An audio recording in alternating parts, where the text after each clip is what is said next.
지금 이 시기 관심을 기울여야 할 교통 이슈를 콕콕 짚어드립니다. 한 주간의 교통 이슈.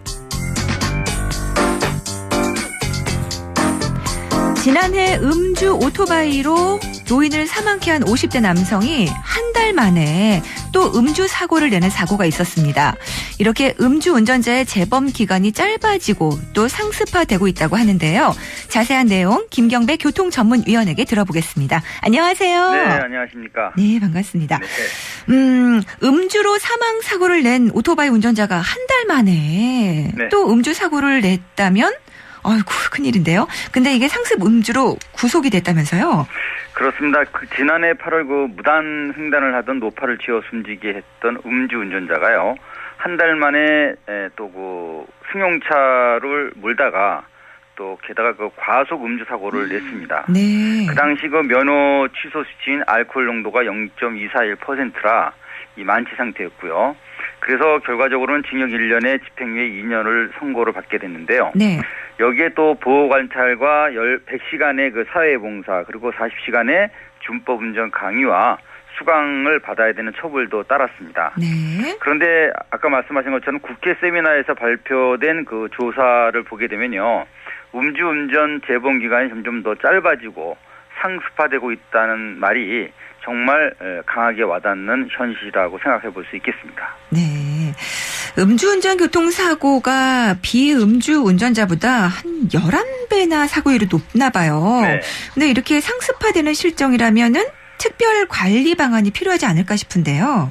그렇습니다. 그래서 국회에서도 교통법규 상습 위반자를 어떻게 관리할 것인가에 초점을 맞춘 상습적 음주 과속 운전자 특별 관리 방안이 주제로 한 것이 이제 도로교통당과 국회 이춘석 의원 쪽에서 주최를 했습니다. 네. 그래서 상습교통법규 위반자는 어떤 위험과 특성을 갖고 있는지와 또 위반자의 선별 기준 방법 그리고 상습 운전자에 대한 관리 방안은 무엇인지에 대해서 알아보는 이런 세미나라고 얘기를 하고 있는데요. 네.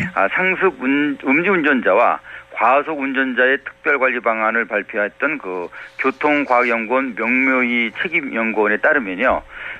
대형 교통사고 주범으로 지목된 음주운전과 또 과속운전 재범 기간이 점점 빨라지고 있다 이렇게 지적을 했습니다. 네, 이렇게 음주운전에 또 과속운전까지 네. 재범 기간이 이렇게 짧아지고 있다면은 결국 준법 의식까지 낮아진 셈인데요. 그렇죠. 우리가 통상적으로 보면은 운전면허를 딴 지 얼마 안 되는 사람들이 사고율이 높다고 하는데요.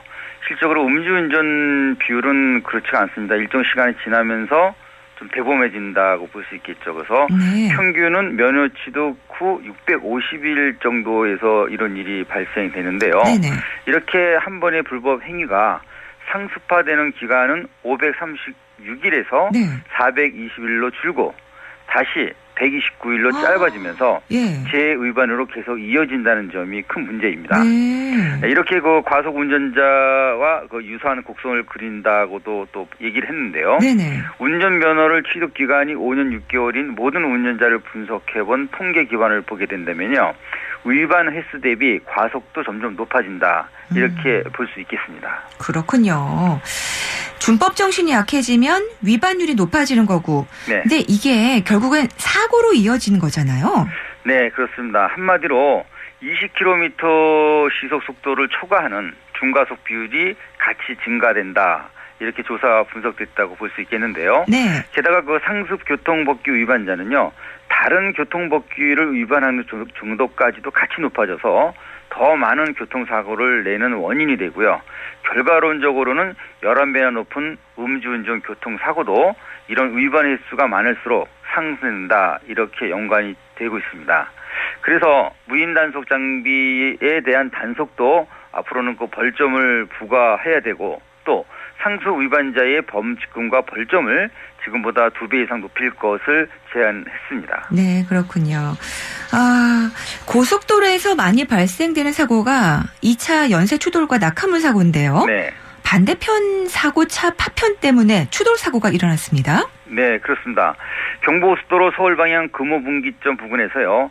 중앙 분리대를 받은 11톤 화물차의 유리창 파편 일부가 반대편 도로로 떨어지자 네. 갑자기 놀라서 이를 피하려던 승용차 4대가 연쇄적으로 추돌하면서 4명이 다쳤습니다. 네. 그런데요. 승용차에 날아든 화물차 부품 때문에 얼마 전 숨진 낙하물 사고는요.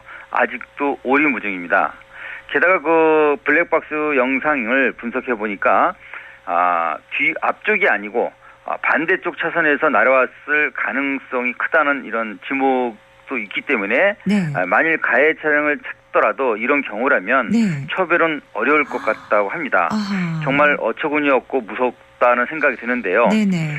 화물차 바퀴 옆에 달린 충격 완화 장치인 판 스프링, 그러니까 판으로 된 스프링을 이제 굽어서 쇼갑쇼바의 역할을 해주는 건데요. 네. 이것이 이제 떨어져 들어왔는데 전박이 아닌 반대편 차로, 그리고 또 만일에 이것이 이미 도로에 떨어지는 상태에서 다른 차가 지나가다가 그 바퀴의 그 탄력에 의해서 튕겨 나갔다면 이 건은 더더욱 12대 중과가실로 보기 어렵다.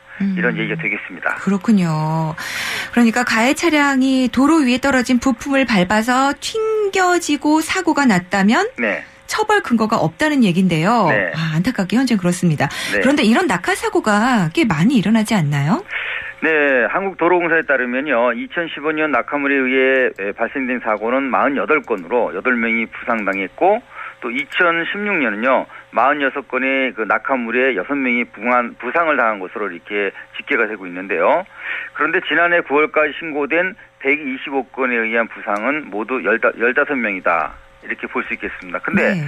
이번 사망 사고는요, 가해자도 찾지 못했지만 말씀드린 것처럼 앞차에서 떨어진 낙하물이 아니고 반대편 차선에서 튀어오른 물체에 의해서 운전자가 숨졌을 경우는요. 12대 중대 과실에 해당되지 않는 네. 참으로 억울한 죽음이 될 공산도 크다고 볼 수 있겠습니다. 그렇군요. 네, 오늘도 소식 잘 들었습니다. 고맙습니다. 네, 고맙습니다. 네, 지금까지 한 주간의 교통 이슈 김경배 교통위원과 함께 했습니다.